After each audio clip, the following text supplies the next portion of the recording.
Hello नमस्कार। एक बार फिर मैं करियर के अवसर को लेकर के आपके बीच में हूँ, एक नया वीडियो। और इस बार का जो मेरा फोकस है, जो लक्ष्य है इस वीडियो में, वो है कक्षा 12 उत्तीर्ण करने वाले बच्चे, जो कक्षा 12 उत्तीर्ण करने के बाद किस तरह से अपने करियर को बना सकते हैं, कौन से शैक्षिक कोर्स उनके सामने आ सकते हैं, वो ले सकते हैं, और वो किस प्रकार स्थायी नौकरी प्राप्त कर सकते हैं, उसको लेकर के मैं आपके बीच में आ रहा हूँ। इस पर जाने से पहले एक तस्वीर आपके सामने फिर साझा कर रहा हूँ, जिसमें पिता है, बेटा आईएएस अफसर है, पिता रिक्शा चालक है, जो पुराना रिक्शा चलता है। तो निश्चित रूप से जो पिता रिक्शा चालक होगा वो गरीब होगा, लेकिन उसके बेटे ने सपने देखे, दृष्टि रखी, दृष्टिकोण बनाया, योजना बनाई और देश की जो सबसे बड़ी परीक्षा होती है उसको पास किया। देश की जो सबसे बड़ी परीक्षा पास करने के बाद, जो उत्तीर्ण करने के बाद जो पद प्राप्त किया, ये कितनी सुखद स्थिति है। दोनों मुस्कुरा रहे हैं, निश्चित रूप से मुस्कुराना चाहिए। और दोनों अपने अपने प्रोफेशंस पर फक्र कर रहे हैं, ये बड़ी बात है। बेटा आईएएस अफसर है, लेकिन फिर भी अपने पिता के रिक्शे में बैठा है और तस्वीर साझा कर रहा है, ये उसकी महानता है। पिता भी अपना जो ट्रेडिशनल उसका व्यवसाय है उसको जारी रख रहा है।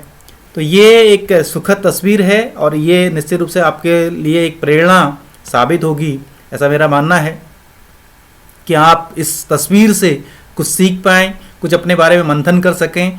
इन्हीं उद्देश्यों के लिए मैंने ये तस्वीर आपके साथ साझा की। उसके बाद आगे बढ़ते हैं। तो कक्षा 12 के बाद विभिन्न अवसर, शैक्षिक कोर्स व नौकरियां आफ्टर 12th क्लास। कक्षा 12 उत्तीर्ण करने के बाद बच्चे के सामने कौन से अवसर सामने आते हैं, इस पर बात करते हैं। लेकिन ये आप पूरा वीडियो जरूर देखें, तभी जाकर के इसका महत्व भी है, और पूरा समझने की कोशिश करें, अपने आप मंथन करें। 3 ईयर ट्रेडिशनल डिग्री जो आप लोग अच्छी तरह जानते हैं, bachelor of arts BA courses हैं जो पहले से चली आ रही हैं। बीए में एडमिशन लेता है बच्चा। बैचलर ऑफ साइंस बीएससी जिसको हम लोग कहते हैं, उसमें एडमिशन लेता है। बैचलर ऑफ कॉमर्स बीकॉम जिसको हम लोग कहते हैं, उसमें एडमिशन लेता है। बीए ऑनर्स की डिग्री प्राप्त करता है, और इसी तरह से बीएससी ऑनर्स की डिग्री प्राप्त करता है, जो अलग अलग विश्वविद्यालयों के द्वारा प्रदान की जाती हैं। कहीं पर बीए ऑनर्स की डिग्री भी उपलब्ध होती है, कहीं पर बीएससी ऑनर्स की डिग्री उपलब्ध होती है।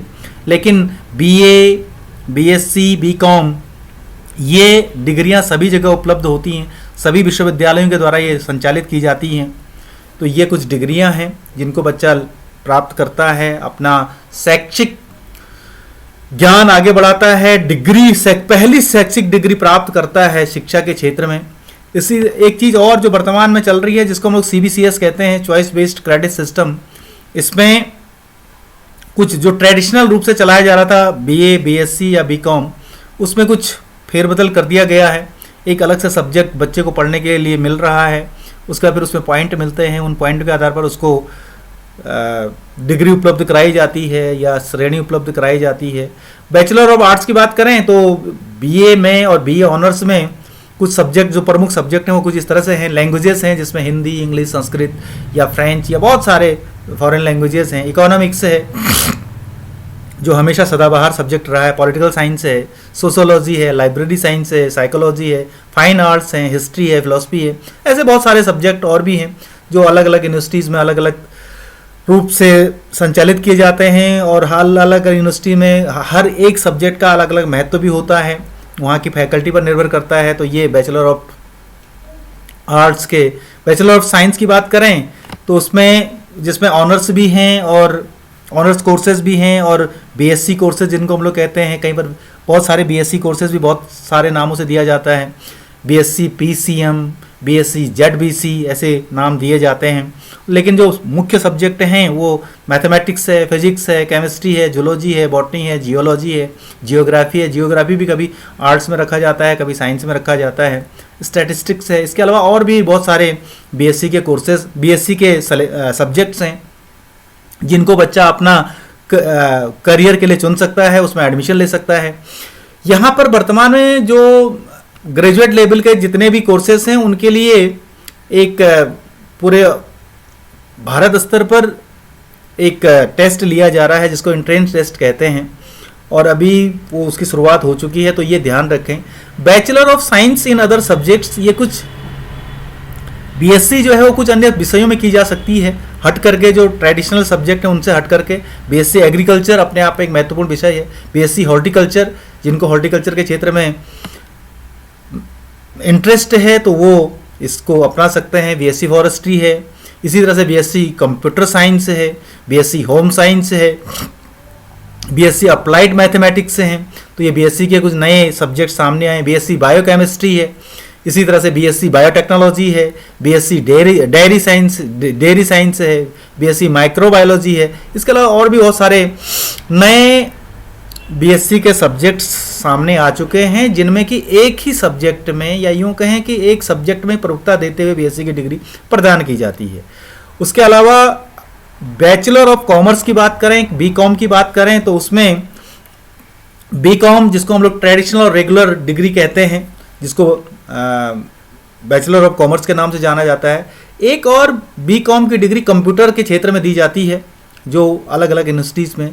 एक और बीकॉम की डिग्री बैंक मैनेजमेंट के नाम से दी जाती है, और एक बीकॉम की डिग्री टैक्स प्रोसीजर के नाम से उपलब्ध है। इसमें बच्चा अपना एडमिशन ले सकता है। इसके अलावा अदर डिग्रीज हैं, जिसमें बीबीए है, बैचलर इन बिजनेस एडमिनिस्ट्रेशन। ये ज़रूर ध्यान रखें कि ये बच्चे के लिए काफ़ी, जो बच्चा जिस रुचि में रखता है, अगर तो वो कक्षा 12 उत्तीर्ण करने के बाद इस डिग्री को प्राप्त कर सकता है। बीलिप है, बैचलर इन लाइब्रेरी साइंस, ये भी एक प्रोफेशनल डिग्री है, या यूँ कहें कि एक जॉब ओरिएंटेड डिग्री है। बैचलर इन कंप्यूटर एप्लीकेशन, तो ऐसे बहुत सारे अन्य कोर्सेज भी हैं, डिग्रीज हैं, जिनको बीबीए, जिनको अन्य अलग अलग नामों से भी जाना जाता है, जो अलग अलग यूनिवर्सिटीज़ में, अलग अलग इंस्टीट्यूशंस में उपलब्ध हैं। उसके बाद एक और नया ट्रेंड अब सामने आने लगा है, जिसको इंटीग्रेटेड डिग्री कोर्स कहते हैं, जिसमें 4 या 5 साल लग जाते हैं उस डिग्री को करने में। जिसमें जैसे पहला है जो सबसे ज़्यादा चर्चित है, जिनको टीचिंग का फील्ड, जो शिक्षक बनना चाहते हैं, टीचिंग का फील्ड जिनको बहुत अच्छा लगता है, बीए, बीएससी या बीकॉम प्लस बीएड। तो ये बैचलर ऑफ एजुकेशन के नाम से जाना जाता है, या बीए बीएड के नाम से इसको हम कहते हैं, बीएससी बीएड के नाम से इसको कहते हैं, या बीकॉम बीएड के नाम से इसको कहते हैं, जिसको इंटीग्रेटेड डिग्री के नाम से जाना जाता है। इसी तरह से बीए और एलएलबी, यानी कि बीए की डिग्री भी मिलती है, फिर उसके बाद बैचलर ऑफ लॉ की डिग्री भी मिलती है। तो ये इंटीग्रेटेड कोर्स होते हैं। जो बच्चे वकालत के क्षेत्र में जाना चाहते हैं तो इस डिग्री को ले सकते हैं। लेकिन हाँ, इतना ज़रूर है कि ये सभी जगह अभी उपलब्ध नहीं है। ये कुछ कुछ यूनिवर्सिटीज़ में और कुछ कुछ इंस्टीट्यूशन में ही उपलब्ध हैं, जो कि किसी यूनिवर्सिटी से एफिलेटेड हैं। तो ये नए कोर्स हैं जो कम समय में 2 डिग्री को प्राप्त कर लेते हैं और एक स्पेशलाइजेशन की ओर बढ़ने लगते हैं। और जो नई एजुकेशन पॉलिसीज़ है उसमें कुछ नए पैटर्न भी सामने आ चुके हैं। आने वाले समय में वो देखा जाएगा कि किस तरह से कौन कौन यूनिवर्सिटीज़ कैसे कैसे उन पैटर्न्स को लागू करती है। ये भी देखना ज़रूरी है, जो न्यू एजुकेशन पॉलिसी 2020 लागू हुई है उसके बारे में। उसके बाद प्रोफेशनल कोर्सेज की अगर बात करें, कक्षा 12 उत्तीर्ण करने के बाद, तो उसमें एडमिशन जो होते हैं जिन प्रोफेशनल कोर्सेज में, वो हमेशा एंट्रेंस एग्जाम के आधार पर होते हैं।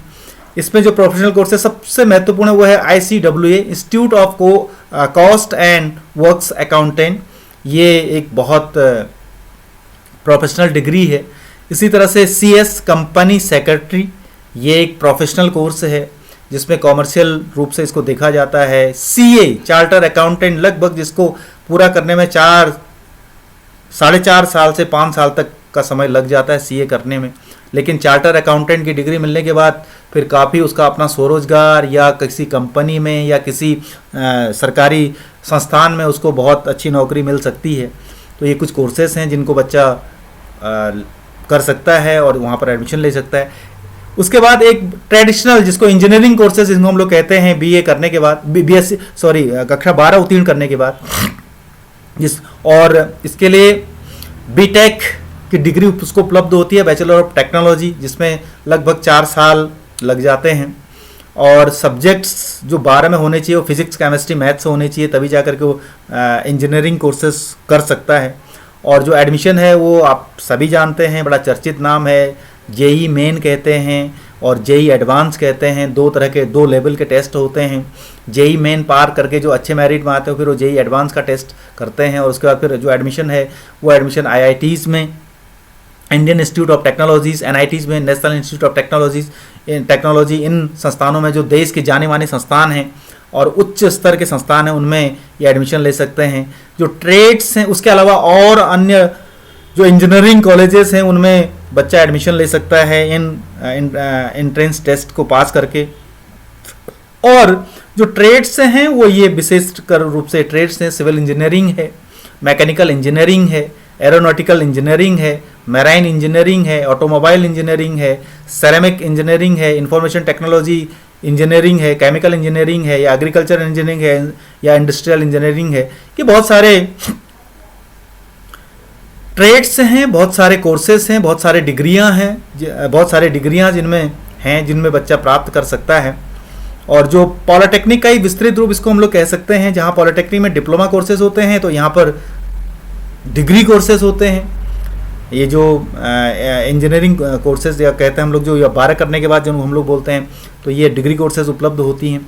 उसके बाद मेडिकल कोर्सेज हैं जो बहुत जाने पहचाने हैं, जिनको फिजिक्स जो कक्षा 12 में जो सब्जेक्ट होने चाहिए उसमें फिजिक्स, केमिस्ट्री और बायोलॉजी, उसमें एडमिशन नीट के माध्यम से किए जाते हैं। नीट एक ऑल इंडिया बेसिस का एंट्रेंस टेस्ट है, ये सभी जानते हैं, जिसमें 5 साल की डिग्री उपलब्ध होती है। और ये कुछ डिग्रियां उपलब्ध, ये डिग्रियां प्राप्त करते हैं बच्चे, इनमें एडमिशन लेकर के अच्छी मेरिट प्राप्त करते हैं तो एमबीबीएस एलोपैथिक, बीयूएमएस यूनानी, या बीएचएमएस होम्योपैथी, ये कुछ बीएमएस आयुर्वेदा, या बीडीएस डेंटल, ये डिग्रियां हैं, बीपीटी फिजियोथेरेपी, ये बहुत सारे मेडिकल की डिग्रियां हैं।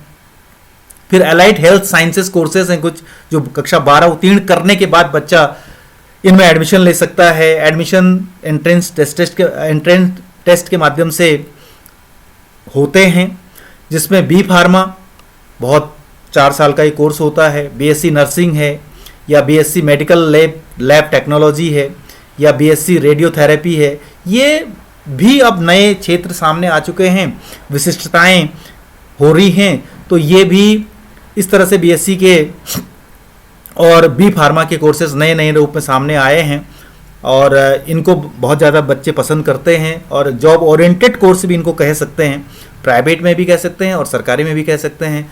काफ़ी जॉब इनमें क्योंकि विशिष्टताएं होती हैं तो एक तो भीड़ कम हो जाती है, फिर इस तरह के कोर्सेज बहुत कम बच्चे करते हैं, बहुत कम बच्चे कर पाते हैं। तो बीएससी एनेस्थीसिया टेक्नोलॉजी है, या बीएससी न्यूक्लियर मेडिसिन है, ये नया फील्ड आ रखा है न्यूक्लियर मेडिसिन का, तो ये भी एक कोर्सेज है। फिर पैरामेडिकल कोर्सेज भी बहुत सारे हैं, जिसमें डायलिसिस टेक्नीशियन के कोर्सेज हैं, ईसीजी टेक्नीशियन के कोर्सेज हैं, एक्सरे टेक्नीशियन के कोर्सेज हैं, ऑपरेशन थिएटर टेक्नीशियन के कोर्सेज है, लैब टेक्नीशियंस है, या डिप्लोमा इन फार्मेसी हैं।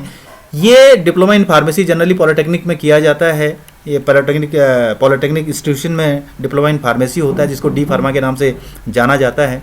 तो ये भी पैरामेडिकल कोर्सेज हैं। और अदर डिप्लोमा कोर्सेज, इसमें फॉरेन लैंग्वेजेस के कोर्सेज हैं, बहुत सारे फॉरेन लैंग्वेजेस जहाँ पर एम्बेसीज में जिनकी डिमांड्स होती है, या एज ए ट्रांसलेटर जिनकी डिमांड होती है, वहाँ पर फॉरेन लैंग्वेजेस के कोर्सेज जिनके किए होते हैं उनकी बार बार डिमांड आती रहती है, वहाँ पर उनकी भर्तियाँ होती हैं, उनका चयन किया जाता है। चाहे अब फॉरेन लैंग्वेजेस में सब कुछ लगा करके इंग्लिश है, स्पेनिश है, या उसके बाद चाइनीज़ है, ऐसे बहुत सारे हैं जिनमें फ्रेंच, ये सब कुछ फॉरेन लैंग्वेजेस जिनमें एक अलग तरह की विशिष्टता प्राप्त की जाती है। जर्नलिज्म का एक कोर्स है, पत्रकारिता के क्षेत्र में जाना चाहते हैं तो जर्नलिज्म आप कर सकते हैं। और जो उस तरह का ध्यान रखते हैं, टूरिज्म के क्षेत्र में जाना चाहते हैं तो टूरिज्म भी अपने आप में एक कोर्स है और डिप्लोमा कोर्सेस इसमें मिलता है। इसी तरह से रूरल डेवलपमेंट डिप्लोमा कर सकते हैं। उसके अलावा डिज़ाइनिंग, फैशन, इंटीरियर, ज्वेलरी, ये बहुत सारे कोर्सेज आ गए हैं। और आज के ज़माने में तो बहुत सारी विशिष्टताएं हैं। इंटीरियर की बात करें, एक्सटीरियर की बात करें, फैशन की बात करें, तो इनमें तो बहुत सारे कोर्सेज आयोजित किए जाते हैं, क्योंकि इनमें भी बहुत सारा स्कोप बन चुका है। चाहे फैशन की बात करें, हम लोग इंटीरियर की बात करें, बहुत सारा तकनीकी रूप से इंटीरियर की बात की जाती है आज की, कैसे किस तरह से डिज़ाइनिंग होनी चाहिए, किस तरह से कमरे आयोजित किए जाने चाहिए, किस तरह से अंदर का रंग पेंट डाला जाना चाहिए, पेंट लगाया जाना चाहिए, या ज्वेलरी है, ज्वेलरी में किस तरह से कौन कौन सी नए नए डिज़ाइन बनाए जा सकते हैं। तो ये डिप्लोमा कोर्सेस हैं, और अगर बच्चा इन में एडमिशन लेता है और इस डिप्लोमा कोर्स को करते हैं तो फिर अपना स्वरोजगार भी कर सकता है, या उसके अलावा कहीं पर नौकरी भी कर सकता है, या उसके अलावा और भी कुछ एज ए टीचर काम कर सकता है। तो बहुत सारे विकल्प बच्चे के लिए यहाँ पर सामने आ जाते हैं। फिल्म मेकिंग एक और फील्ड है जहाँ पर डायरेक्शन में, स्क्रीन राइटिंग में, सिनेमेटोग्राफी में या एडिटिंग में डिप्लोमा कोर्सेज आयोजित किए जाते हैं। अगर किसी को फिल्म मेकिंग में इंटरेस्ट है तो यहाँ जा सकता है। डायरेक्टर बनना है तो डायरेक्शन में वो अपना डिप्लोमा कोर्स कर सकता है, या स्क्रीन राइटिंग में है तो ऐसे बहुत सारे जो फिल्म से संबंधित जो क्रियाकलाप हैं, गतिविधियाँ हैं, उनमें बच्चा अपना करियर बना सकता है, या यूँ कहें कि बच्चा वहाँ पर अपना काम कर सकता है, या नौकरी पा सकता है, या जो भी या अपना स्वरोजगार अपना सकता है। मैनेजमेंट के क्षेत्र की बात करें तो फाइनेंस मैनेजमेंट में डिप्लोमा कर सकता है। होटल मैनेजमेंट जाना पहचाना नाम है, वहाँ पर अपना मैनेजमेंट डिप्लोमा कोर्स कर सकता है। फिर उसके बाद फिर अपना या तो अपना स्वयं का व्यवसाय कर सकता है, स्वयं का व्यवसाय स्थापित कर सकता है, अपना स्टार्टअप बना सकता है, या उसके अलावा कहीं और नौकरी कर सकता है। जॉब के लिए ये विशिष्टताएं मानी जाती हैं। तो ये कुछ डिप्लोमा कोर्सेस हैं। उसके बाद टीचिंग की अगर बात करें तो टीचिंग की जो प्रोसेस है वो बहुत लंबी प्रोसेस बन चुकी है वर्तमान समय में। बहुत ज़्यादा एक तो डिग्रियां बनानी पड़ती हैं, डिग्रियां आयोजित करनी पड़ती हैं, और जनरली जो टीचिंग की जो जॉब हैं वो ग्रेजुएट के बाद ही ज़्यादा प्राप्त हो पाती हैं। बिल्कुल ग्रेजुएशन करने के बाद ही टीचिंग का फील्ड सामने आ पाता है। और उसके अलावा या बीए बीएड की बात कर सकते हैं, या बीएससी बीएड की बात कर रहे हैं, जो पहले वाले हम लोग बात कर चुके हैं। हाँ, टीचिंग में एक डीएलएड एक डिप्लोमा कोर्स सामने आता है जिसको डिप्लोमा इन एलिमेंट्री एजुकेशन कहते हैं। और ये दो साल का डिप्लोमा कोर्स है जो प्राइमरी एजुकेशन में एलिजिबल बनाता है बच्चे को। लेकिन डिप्लोमा इन एलिमेंट्री एजुकेशन जो डाइट होते हैं या और जो संस्थान होते हैं उनमें आयोजित किया जाता है, पर लेकिन बहुत ज़्यादा भीड़ होती है और बहुत कठिन ये डिप्लोमा बन जाता है, क्योंकि इसमें बहुत सारे अपियर बच्चे बहुत ज़्यादा होते हैं। लेकिन फिर भी, और उसके बाद फिर टीईटी करना पड़ता है, उसके बाद टीईटी पास करना जरूरी है डीएलएड करने वाले को भी। तो कुल मिलाकर के टीचिंग वर्तमान समय में एक लंबी प्रोसेस बन चुकी है, ये बात साबित है, ये बात सत्य है। उसके अलावा अदर टीचिंग डिप्लोमा कोर्सेज की अगर बात करें तो एक कुछ जो बच्चों के लिए जो छोटे छोटे बच्चे होते हैं उनके लिए, जैसे चाइल्डहुड केयर है, उसमें ECCED early childhood care education in limited, ये कुछ जगह पर ही ये कोर्स आयोजित किए जाते हैं। तो कोई अगर इस तरह के कोर्स में एडमिशन लेता है तो वो उसका एक विकल्प बन सकता है, लेकिन ये बहुत सीमित मात्रा है। गवर्नमेंट जॉब की बात करें तो सबसे पहले NDA नेशनल डिफेंस एकेडमी, जिसमें 4 साल का प्रशिक्षण होता है और एक बहुत बड़ा टेस्ट होता है। उसके बाद फिर उसमें SSB होती है 5 साल की, 5 दिन की SSB आयोजित की जाती है। तो उसके बाद फिर उसको ट्रेन किया जाता है, तो एक लेफ्टिनेंट पद उसको प्राप्त होता है। जिसमें NDA जब आता है तो फिर आर्मी है, नेवी है, इसमें इसका सिलेक्शन किया जाता है, एयरफोर्स में उनका सिलेक्शन होता है। उसके बाद डिफेंस और पुलिस की अगर हम लोग बात करें तो जनरल ड्यूटीज़ रिक्रूटमेंट आयोजित किए जाते हैं आर्मी में, एयरफोर्स में, उसके अलावा नेवी में, CAPF में, आसाम राइफल्स में जो जनरल ड्यूटीज़ के हैं। CAPF में फिर वही जैसे कि CRPF है या ITBP है या BSF है, ये इस तरह के। और पुलिस फोर्सेस की बात करें तो स्टेट पुलिस के जितने भी जो स्टेट हैं उनकी अपनी पुलिस फोर्स होती है, उसमें जनरल ड्यूटीज़ रिक्रूटमेंट आयोजित किए जाते हैं, जिसको कांस्टेबल या सिपाही के नाम से जाना जाता है। आसम राइफल्स में है, आर्मी में सिपाही जो रिक्रूट किए जाते हैं, एयरफोर्स में रिक्रूट किए जाते हैं जिनको X और Y के नाम से जाना जाता है। तो ये कोस्ट गार्ड, नेवी में कोस्ट गार्ड के नाम से जाना जाता है। तो ये कुछ अलग अलग तरह के रिक्रूटमेंट हैं, जनरल ड्यूटीज़। अभी वर्तमान में एक नई योजना चली है जिसको अग्निपथ के नाम से जाना जाता है, और इसमें जो सेलेक्ट होते हैं उनको अग्निवीर का नाम दिया जाता है। ये 4 साल के लिए उनको सेवा के लिए लिया जाता है, जो अस्थायी सेवा है। फिर उसके बाद फिर आगे जा कर के 4 साल के बाद उसका एवेल्यूएशन करना है, तो फिर उसमें परमानेंट सिलेक्शन होने के उसके उनके चांसेस हैं। और जनरली जो परमानेंट हो गए तो फिर वो एक लंबी आयु तक अपनी सेवाएं दे सकते हैं आर्मी में या एयरफोर्स में या नेवी में, जिनको अग्निपथ अभी बिल्कुल 2022 में ये योजना शुरुआत की गई है। इसका विरोध भी हुआ था, लेकिन अभी फिर ये प्रक्रिया शुरू हो चुकी है। तो ये चल रहा है जो एक गवर्नमेंट जॉब प्राप्त किया जा सकता है। गवर्नमेंट जॉब प्राप्त करने के लिए स्टाफ सिलेक्शन कमीशन, कर्मचारी चयन आयोग एक परीक्षा आयोजित करता है कक्षा 12 उत्तीर्ण परीक्षा बच्चों के लिए, जिसका नाम है CHSLE, combined higher secondary level examination. और इसमें जो पद हैं वो अलग अलग तरह के पद हैं। उसमें डाटा एंट्री ऑपरेटर है, DO जिसको कहता है, लोअर डिविजनल क्लर्क है, LDC, पोस्टल असिस्टेंट है, PA, सॉर्टिंग असिस्टेंट है, SC। तो ये कुछ अलग और भी कुछ पद इसमें हैं जो कि CHSL के द्वारा भरे जाते हैं, और कर्मचारी चयन आयोग हर साल इसकी परीक्षा आयोजित करता है जो कक्षा 12 उत्तीर्ण कैंडिडेट हैं उनके लिए। जो बच्चा बहुत, और विशेषकर यहाँ पर मैं फोकस करना चाहूँगा कि जिन बच्चों की अंग्रेजी बहुत अच्छी है, मैथ्स बहुत अच्छी है, और उसके अलावा रीजनिंग बहुत अच्छी है, वो बच्चे यहाँ पर ज़रूर सिलेक्शन पाते हैं। हाँ, ये बात ज़रूर है कि बहुत हाई मेरिट यहाँ पर बनती है, और मेरिट बहुत उच्च स्तर की जाती है, क्योंकि इसमें कक्षा 12 उत्तीर्ण करते ही सब बच्चे इसमें इसकी तैयारी में लग जाते हैं स्टाफ सिलेक्शन कमीशन में, जिसको SSC के नाम से जाना जाता है। और ये सरकारी नौकरी पाने का एक बहुत, जिसको मैं कहूँगा कि बहुत छोटा रास्ता, एक आसान सा रास्ता या एक छोटा रास्ता है, बशर्ते कि उसके लिए बहुत अच्छी मेहनत बच्चा करे।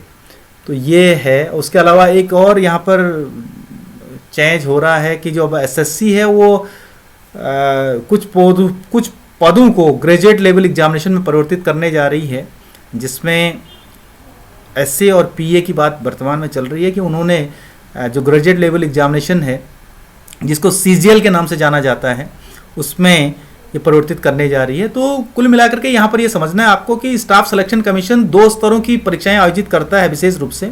एक इंटर लेवल की, जिसको हम लोग कक्षा 12 उत्तीर्ण कहते हैं, और एक है जो ग्रेजुएट लेवल की एग्जाम परीक्षा पास करती है। और जो केंद्र सरकार के जो विभिन्न कार्यालय हैं वहाँ पर जो भर्तियाँ होती हैं वो इन्हीं SSC के द्वारा ही भर्तियाँ आयोजित की जाती हैं, और वो फिर वहाँ पर कार्मिक के रूप में कार्य करते हैं, LDC, UDC। उसके बाद कभी अगर बात करेंगे आगे जा कर के ग्रेजुएट लेवल एग्जामिनेशन की, तो वहाँ पर भी UDA या ऑडिटर या कस्टम इंस्पेक्टर या CBI इंस्पेक्टर, इस तरह के जो पद हैं वो स्टाफ सिलेक्शन कमीशन के द्वारा ही भरे जाते हैं, लेकिन उनके लिए योग्यता है ग्रेजुएट, यानी कि BA, BSc या BCom।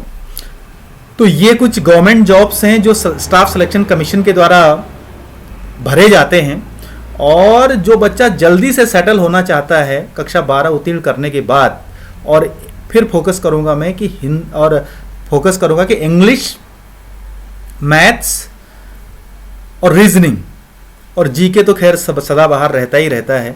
इन पर जिस बच्चे की बहुत अच्छी पकड़ है और या वो बहुत अच्छी तैयारी कर लेता है, तो वो बहुत जल्दी इन पोस्ट को प्राप्त कर सकता है और सरकारी नौकरी प्राप्त कर सकता है। उसके अलावा सेल्फ एम्प्लॉयमेंट, ये तो एक बहुत महत्वपूर्ण चीज़ है जो हम लोग अपना खुद का स्टार्टअप शुरू कर सकते हैं। और सेल्फ एम्प्लॉयमेंट, अपना सेल्फ एंटरप्रेन्योरशिप हम लोग स्थापित कर सकते हैं। कई क्षेत्र हैं वर्तमान समय में, बशर्ते कि हमारे पास अगर योग्यता आ गई है, हमने कोई कोर्स कर लिया है, हल्की जानकारी, ठीक ठाक जानकारी ले ली है, ठीक ठाक संबंध हम लोग बनाना जानते हैं और स्वयं का मालिक बनना चाहते हैं, तो सब स्वरोजगार एक सबसे अच्छा उपाय है अपने आप को सेटल करने के लिए, अपना जीवन यापन करने के लिए। और ये बात मैं यहाँ पर जरूर कहना चाहूँगा कि जो स्वरोजगार है वो स्थान स्थान पर अलग अलग होता है।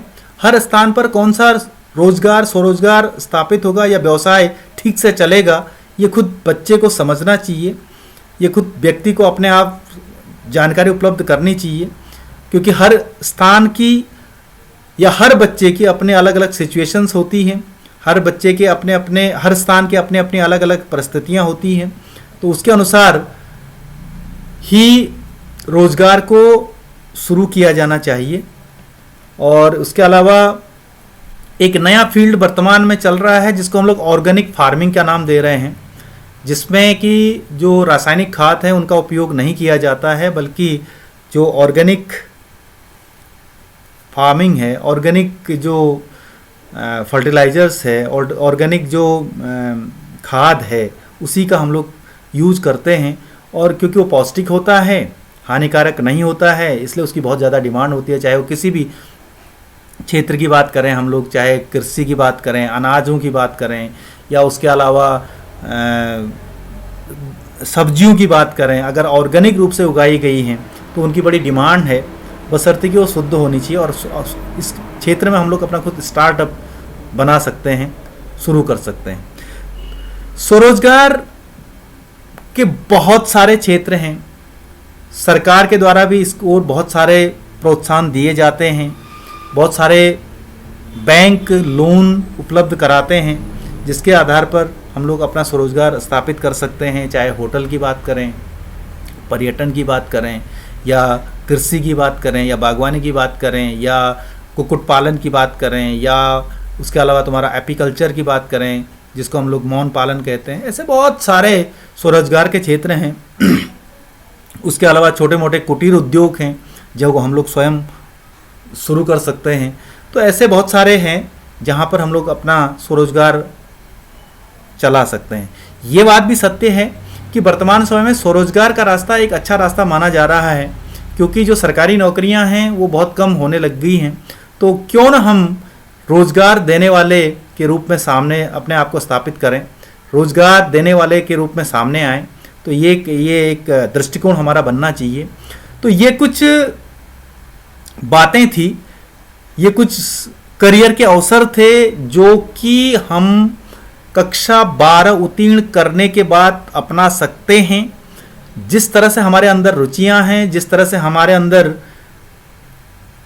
की प्रतिभाएं हैं, उन प्रतिभाओं को हम लोग कहाँ पर स्थापित कर सकें, तो ये हम लोग इस तरह से सोचें और अपने करियर को एक आयाम दें और अपने करियर को एक पहचान दें और समाज में अपने आप को स्थापित करें। ये मैं कहना चाहता था इस बारे में। और अंत में यही कहूँगा कि आप लोग अपना करियर बनाने, अच्छा करियर बनाइएगा और अपनी रुचियों के अनुसार और अपने परिस्थिति के अनुसार समाज में अपनी पहचान को बनाइएगा, अपने आप को पहचानें। और इसी के साथ फिर मैं अब इन्हीं शुभकामनाओं के साथ और इन बातों के साथ अपनी बात को यहाँ पर विराम देता हूँ। आप सबका धन्यवाद। Thank you.